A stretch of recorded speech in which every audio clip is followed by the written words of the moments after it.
제가 봤을 때는 그래요. 수면에 잠복해 있던 것들인데, 어제, 이제, 저번에 더불어시민당 대표였던 우리 우희정 교수님 비롯해가지고 몇몇 교수님들이 이제 수사해라. 이게 지금 윤석열 부인 건이잖아요. 김건희 건. 근데 이 상황에서 지금 윤석열이 통제가 안 되는 검찰이다 보니까 특히 이제 윤석열보다 사실 어떻게 보면 수사적인 권한은 가장 큰 게 서울중앙지검이잖아요. 서울중앙지검에서는 지금 이제 윤석열 장모권을 지금 다시 배당을 했고 이 상황이 이루어지고 있다. 윤석열 자체가 사실 사면 초과예요. 만약에 언론이 공정했다면 생각 한번 해보세요. 현재 검찰총장의 부인이 주가 조작에 연루돼 있어. 최광욱 열린민주당 대표 등이 이미 고소를 한 사건이야. 근데 검찰이 손을 안 대고 있어. 주가 조작 사건은요. 여러분 생각하는 것보다 너 돈 좀 벌었나 보다가 아니에요. 주가 조작 사건이 일어나면 몇 사람이 죽어요. 인생에 자기 갖고 있는 모든 돈을 다 잃은 사람들. 주가 조작 사건은 어마어마한 범죄거든. 거기에 지금 윤석열 부인이 연루돼 있다는 의혹에 대해서는 수사를 안 해. 근데 공소시효가 얼마 안 남았어. 윤석열 장모권도 다시 배당하고 이 상태가 됐기 때문에 윤석열 입장에서는 진짜로 큰 건은 이 건이죠. 추미애 장관 아들 수술하고 휴가 복귀를 개인 휴가를 썼다는 그 부분이 나라를 이만큼 떠들썩하게 할 사건이었냐고요. 그래서 제가 추미애 장관님 사건은 8개월 먹은 사건을 갑자기 재용하는 거니라고 그렇게 열심히 이야기를 한 거거든요. 그러니까 서초동의 한 변호사는 추 장관이 아들 의혹에 대해 방어를 하고 있지만 문제 제기한 쪽에서 날마다 새로운 팩트로 공격하고 있다. 속 시원하게 해명하기 어려워 힘든 상황이다. 아들 의혹으로 궁지에 몰린 추 장관이 시선을 돌리기 위해 윤 총장 문제를 거론하며 강하게 나올 수 있다라고 전망했는데 이거는 저는 앞뒤를 거꾸로 본 거라고 생각해요. 부인 의혹으로 궁지에 몰린 윤 장관이 시선을 돌리기 위해 추 장관 문제를 거론하며 강하게 나온 걸 수도 있다라고 보는 게 저는 맞다고 봐요. 그리고 이 형태를 전반적으로 봤을 때 이거는 김건희에 대한 수사가 아니고요. 이게 만약에 정말로 김건희를 수사를 제대로 하게 되면 이건 정말 김건희에 대한 수사가 아니라 현직 검찰에 대한 수사가 될 가능성이 굉장히 높습니다. 이게 주가 조작을 하고 이 주가를 통해서 이익을 얻고 하는 게 과연 정말 김건희가 했는가? 이 주식이 어떤 구조로 돼 있는지 잘 모르는 이 사람이 했을까? 그리고 장모가 실질적으로 장모와 김건희는 이름만 대여해준 사람이 아닐까? 실제 이득을 얻은 제3자는 별도의 사람이 있다라고 말하는 서초동 일부 변호사가 있어서 제가 크게 꾸짖었습니다. 그럴 리가 없다고. 참 비겁하니까. 그래서 이렇게 빠져나가. 실제 돈의 흐름을 가면요. 김건희가 엄청난 돈을 벌었다고 해요. 엄청난 돈을 벌어서 수십억을 벌었다고 하거든요. 근데 결국 그 돈이 누구한테 가 있나요, 지금? 김건희. 너한테 가 있다라고 순진하게 생각할 수 있죠.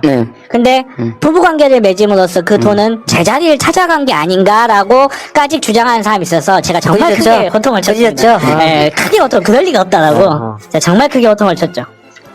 근데 윤석열이 옛날에 검찰 취임사에서 한 말이 있어요. 뭐냐면, 검찰은 시장 교란을 야기할 수 있는 반칙 행위 및 공정한 경제 질서를 무너뜨릴 수 있는 범죄에 대해서는 추호의 망설임도 없이 단호하게 대응해야 할 것입니다. 검찰은 이러한 원칙을 검찰총장의 가족에 대하여도 동일하게 적용하며 조속히 수사에 착수하고 고발된 혐의에 대해 의혹이 남지 않도록 철저히 수사해야 합니다라고 우리 윤 총장님 말했고요. 이게 도이치모터 사건이잖아요. 5개월 남았습니다. 지금 뭐냐면 5개월만 버티면 이건 끝나는 거야. 그쵸? 5개월 끝나는데 지금 나는 윤 총장이 왜 그만 안 두는가에 대해 생각을 해봐요. 5개월만 버티면 우리 가족이 화목해진다. 그러니까 나는 이렇게 봐. 윤석열이 최근에 물러날 시점들이 몇 군데 있었잖아요. 완전히 쌩까인 인사. 그럼 이 상황에서 윤석열이 안 물러난 이유가 명백해지는 거죠. 도이치모터스 주가 조작 사건은 실제로 굉장히 심각한 상황이고 김건희가 연루되어 있다는 여러 가지 정황들이 있습니다. 왜 정황들이라고 하느냐? 그걸 검찰이 수사를 해야 되는 거야. 근데 그걸 못하고 있는 상태에서 지금 공소시효 끝나기만을 기다리면 내가 버티면 되지. 그러면 이게 화가 나는 게 이런 거야. 추미애 장관 아들이 휴가 연장하거나 또는 누가 했는지 모르지만 민원실에서 뭔가 문의한 것이 나라를 이 정도 뒤집을 사건이면은 윤석열 부인의 현직 검찰총장의 부인이 주가 조작 의혹에 연루되어 있는 사건을 수사하지 않는 것은 어느 정도 나라가 뒤집어져야 되겠니? 미군이 북한의 핵폭탄 터뜨린 그와 똑같은 정도의 사건인 거라고. 이게 주식시장에서 사법체계의 투명성이 얼마나 중요하냐면요. 지금 이제 LG화학이 LG 배터리를 분사시킨다고 하잖아요. 그 과정에서 투자자들이 굉장히 난리가 났어요. 근데 이게 저는 주식을 잘 모릅니다만 상법상으로 봤을 때는 하나의 회사가 LG 배터리로 분류가 되고 LG 화학으로 분류가 되면 투자자들은 거기에 비례해서 주식을 결국 LG 배터리의 주식과 LG 화학의 주식을 그 비율을 대로 다시 또 나눠서 갖게끔 돼 있어요. 나눠서 각각끔 돼 있는데, 그리고 LG 배터리 입장에서는 LG 배터리가 잘 나가니까 LG 화학이라는 정체되어 있는 기업을 달고 뛰는 것보다는 잘 나가는 LG 배터리 혼자 나가는 게 좋거든. 그러니까 분사하는 게 당연한데 투자자들이 왜 우려를 하겠어요? 투자 환경이 투명하지 않고 투자를 엉망진창으로 해도 뭐 이재용이나 아무것도 몰랐을 거라 봐줘버리고, 주식이 조작됐다는 의혹이 있어도 총장 마누라일 거니까 봐줘버리고. 그런 거니? 예, 그렇죠. 그런 거니까라고 이제 사람들이 많이들 의심을 해요. 저는 물론 그런 말 들 때마다 꾸짖죠, 크게. 근데 그런 식으로 사람들에게 불안감을 계속 주는 거예요. 투자 환경, 자본주의에서 주식이라는 것의 투자 환경이 불투명하면요, 거긴 망합니다, 진짜로. 근데 주식 범죄에 누가 그 주범이 누구라고 주목을 받고 있는 상황에서 사람들이 투명한 수사가 진행이 안 되고 주식 투자가 투명하지 않다라고 믿게 되는 순간 정말 우리나라는 진짜로 자본주의가 아니게 돼버리는 거예요. 예. 그래서 사법개혁과 검찰개혁이라는 게 그래서 중요해요. 어떤 개혁이 있어도 검찰개혁이 안 되면요, 안 돼요. 근데 여기서 왜 윤석열이 사면 초과인지 설명해 드릴게요. 여기서 등장해야 되는 것이 바로 공수처인데, 말하자면 현직 검찰총장이 자기 부인에 관련된 사건을 수사를 안 하고 있어. 물론 여기는 이제 아마 밑에 있는 검찰들이 눈치를 보는 건도 있을 거고, 그렇죠. 차마 건드리지 못하는 게 있을 거란 말이에요. 근데 공수처라고 하는 것이 지금 민주당이 지금 이제 발의를 했잖아요. 아마 조만간 통과시킬 거예요. 이 국민의 짐이 아무리 방해를 해도 통과할 수밖에 없게끔 지금 법으로 만들어서 개정을 해서 발의를 했단 말이에요. 그러면 이거를 공수처로 끌고 가. 공수처 수사 대상 중에 대표적인 게 이런 건이야. 현직 검찰총장의 부인의 주가 조작 사건을 검찰이 수사를 못하니까 공수처가 해. 근데 왜 사문처가 되느냐? 공수처가 맞게 만들면 안 되지. 이거 공소시효의 문제가 아니고, 공소시효가 끝났다고 해서 공수처에서 김건희 주가 조작 사건을 수사를 못하는 게 사실 아니에요. 모든 건 다 들여다보게 돼 있다고. 그러면 윤석열 입장에서는 공수처로 이 사건이 끌고 가면 안 되겠지. 대략 좀 수사하는 척 하다가 대충 어떻게 해서 뭐 경범이 나올 만한 정도로 끝내고 싶어 하겠지. 고민이 엄청 길어지는 거예요, 이 입장에서. 그래서 공수처를 민주당이 빨리 진행시키는 걸로 압박을 하는 겁니다.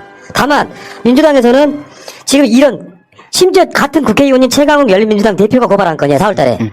그러면 여기에 대해서 민주당의 국회의원들이, 나는 최소한 법사위나 이런 쪽에서는 분명히 이 건은 메시지가 확실하게 나와야 돼요. 왜 수사를 안 하고 있냐고. 근데 지금 그 메시지가 하고 있을지 모르지만 우리의 귀에 안 들리지. 그걸 안 하는 거예요. 그만큼 공수처가 중요하다.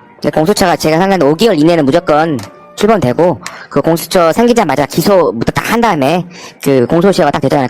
딱 할 것 같아요, 지금. 안 돼요. 기소하면 절대 안 돼, 이거는. 그러니까 수사가 되기 전에 기소하면 절대 안 된다. 그러니까 공수처가 들어와서 시간이 없잖아요, 지금. 5개월 정도밖에 안 남아있기 때문에. 물론, 주가범죄는요, 그 특성상 주가범죄만 떨렁 저질렀을 리가 없어요. 주가범죄는 대부분 이런 주가범죄가 있으면 차명 보유부터 시작해가지고 수많은 범죄들이 따라와요. 근데 결국은 시간이 5개월밖에 없다는 한계상 공수처가 출범해서 맞게 되면 이건 늦거든요, 그러면. 수사할 수 있는 시간이 얼마 안 됐는데 거기서 섣불리 기소해버리면 말 그대로 무죄가 나버리면 그때는 아무것도 못해요, 정말로. 증거가 부족한 상황에서 수사가 어설프다. 그렇기 때문에 정말 공수처는 빨리 진행되는 건 빨리 진행되는 거고, 검찰에다가 계속 이렇게 수사 압력을 넣어서 그 사모님의 억울함이 풀리시기를 저는 기원합니다. 그러니까요. 아유, 먹고 살기 힘들다. 이거 되게 간단한 얘기예요. 억울하구나. 문 대통령의 부인이신 김정숙 여사가 주가 조작에 연루돼 있다거나, 추미애 장관의 남편인 서성환 변호사가 주가 조작에 연루돼 있으면 어떻게 됐겠냐고 물어보면 답은 되게 뻔한 거야. 압색 천고수 냈겠죠, 천고수. 우리 김정숙 여사님께서는 청와대 근처에 다이소를 가시는 분이세요. 참, 그러니까 이게 너무 불공평한 거야. 전 방송 한라인에서 그런 얘기 나왔잖아요. 왜 민주진보 세력은 당하고만 살아야 되냐고. 같은 죄를 저질렀는데, 대하는 건 너무 천차만별인데다가, 심지어 그 윤석열은 문 대통령이 임명한 사람이야. 부인이 어마어마한 주가 조작 사건에 연루된 정황이 곳곳에서 나오고 있음에도 불구하고, 아니, 최강욱 대표 같은 사람이 바보입니까? 아무 혐의도 없는데 현직 검찰총장의 부인을 고발해요? 아니, 그리고 이거는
경찰은 왜 이런 중요한 특경 사건을 모른 채 하고 넘어가는지에 대해서는 관심을 갖고 있는 이들이 적다.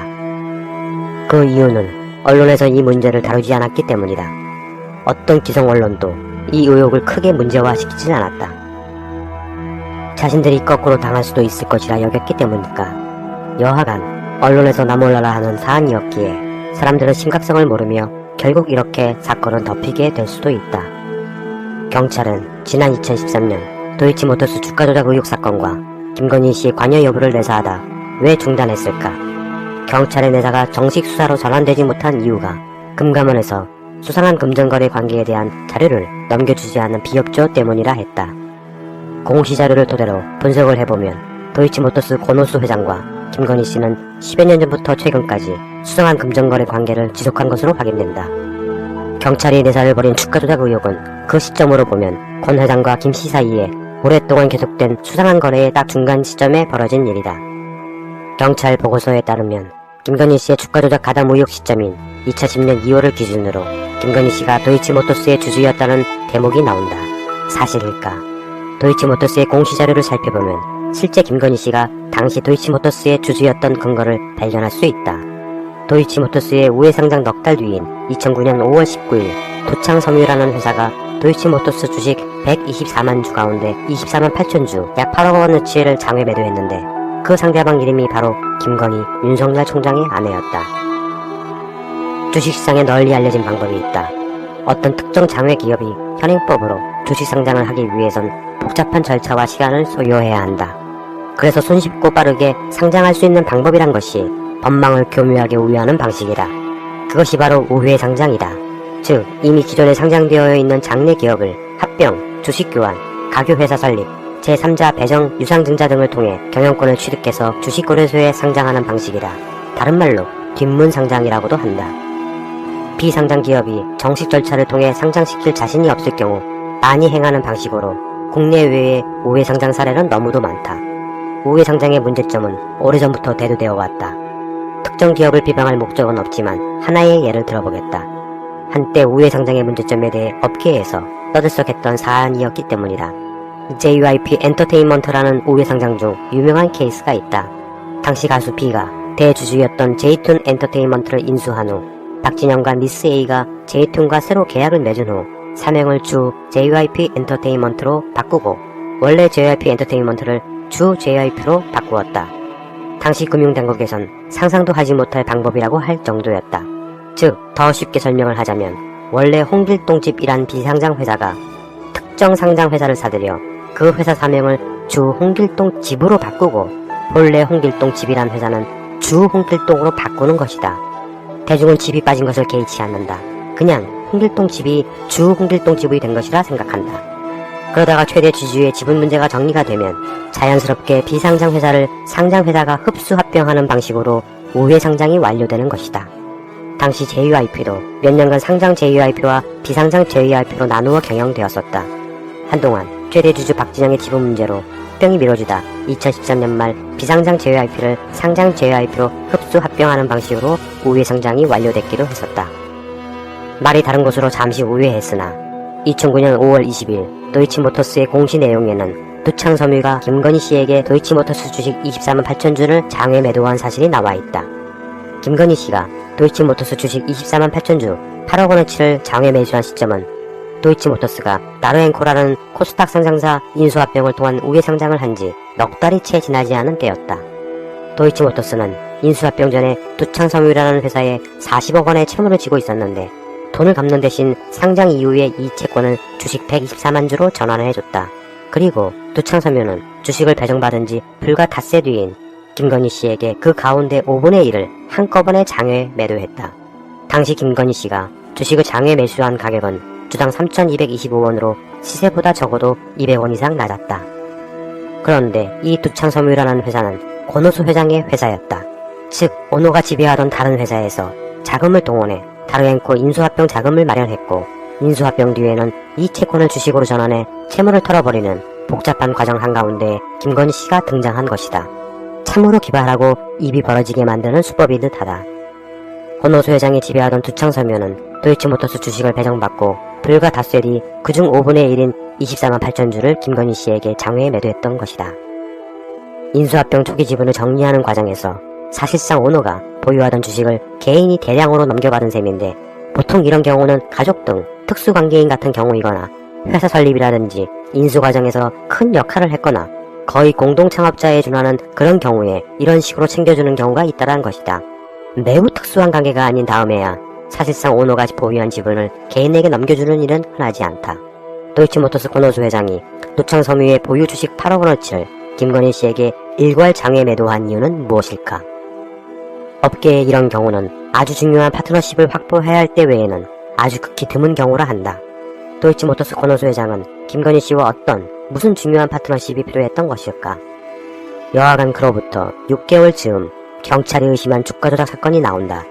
경찰 보고서에 따르면 이 작전은 2009년 11월 무렵부터 2011년 11월쯤까지 이루어졌고, 김건희 씨는 2010년 2월 초 여기에 가담했다.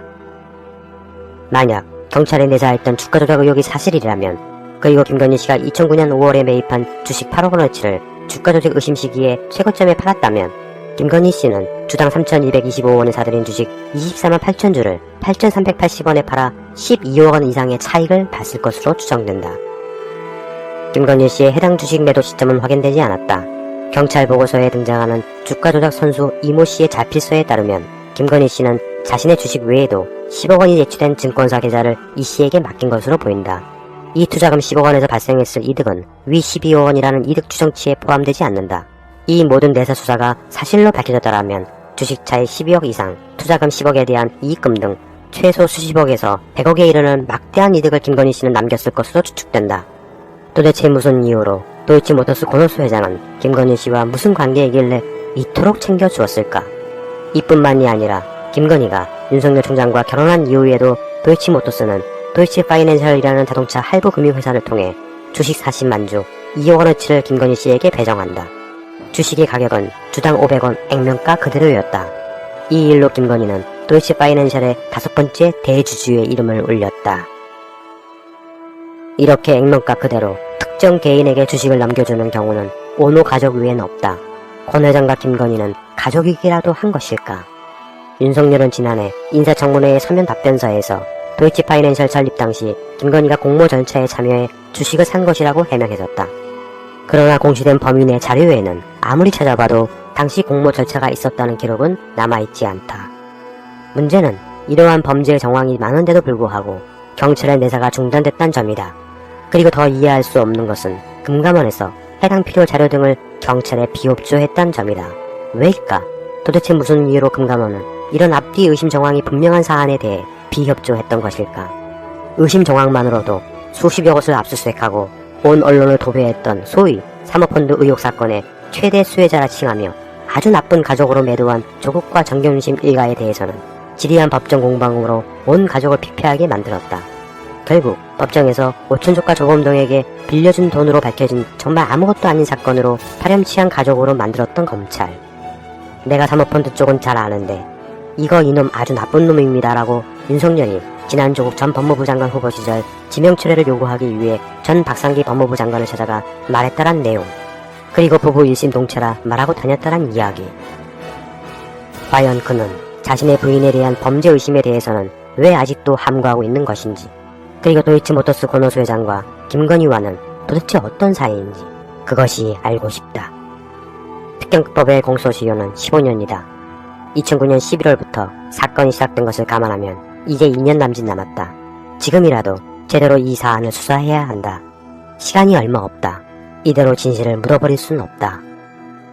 윤석열이 총장에 지명되고 청와대 인사검증팀과 인정팀 등은 여러 경로를 통해 본 사안을 들여다본 것으로 보인다. 그러나 경찰이 내사 종결했고 금감원 등에서 비협조적으로 나오는 바람에 의혹과 정황만으로는 이를 문 대통령에게 보고할 수 없었을 것이다. 다만 여러 경로를 통해 윤석열 부인인 김건희에 대한 첩보를 입수, 그 진위 여부를 파악하고 있었던 것으로 보인다. 그러던 와중에 윤석열은 대외적으로 자신이 총장 후보에 지명되면 검경 수사권 조정 등 검찰 개혁에 반대하지 않고 열심히 할 것이란 제스처를 취했다. 청와대는 이 부분을 고려하지 않을 수 없었을 것이다. 당시 문재인 정부는 검찰총장 후보에 대해 많은 고심이 있었던 것 같다. 일단 속칭 기수 파괴라는 사시 기수를 5기수까지 벌려 파격적인 지명을 할 경우 검찰 내부의 반발이 우려됐다.